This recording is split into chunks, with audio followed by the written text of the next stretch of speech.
Hello, this is Vipin from DW institute Thrissur.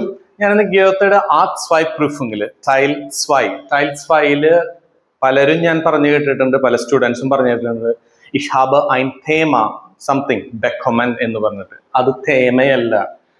കാരണം അതില് ഇൻസ്ട്രക്ഷൻസിൽ അല്ലെങ്കിൽ എക്സാമിനറിന്റെ ഇൻസ്ട്രക്ഷനിൽ പറയുന്നത് ബിറ്റ് സ്പ്രഹൻസി യുബസിഷ്, നിങ്ങളെ പറ്റി പറയാൻ, നിങ്ങൾ ചെയ്യുന്ന കാര്യത്തിനെ പറ്റി പറയാനാണ്. ഫോർ എക്സാമ്പിൾ, ഒരു ദിവസം ചെയ്യുന്ന how you spend a day എന്നായിരിക്കാം ചിലപ്പോൾ ഉള്ളത്. അപ്പൊ ആ 4 പോയിന്റ്സിനെയും പറ്റിയിട്ട് നമ്മൾ 2 സെന്റൻസ് ബിൽഡ് ചെയ്യണം. ഇതാണ് ചെയ്യേണ്ടത്. പക്ഷെ പലപ്പോഴും ഈ സ്റ്റാർട്ടിങ്ങിൽ തന്നെ തേമ ബെക്കൊമൻ എന്ന് പറഞ്ഞിട്ടാണ് കേൾക്കുന്നത്. അത് കംപ്ലീറ്റ്ലി റോങ് ആണ്. തേമ എന്ന് പറയുന്നത് നമ്മൾ ചെയ്യുന്ന കാര്യത്തിന് ഒരിക്കലും ഒരു ടോപ്പിക് എന്ന് പറയാൻ പറ്റില്ലല്ലോ. തേമ ഒക്കെ സ്റ്റാർട്ട് ചെയ്യണത് ബേ ഐൻസിലും ബേ സ്വൈയിലും ഒക്കെയാണ്, ഒരു സബ്ജക്റ്റിനെ പറ്റിയിട്ട് അല്ലെങ്കിൽ ഒരു ടോപ്പിക്കിനെ പറ്റി സംസാരിക്കുന്നത്.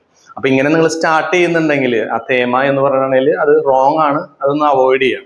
Okay, thank you.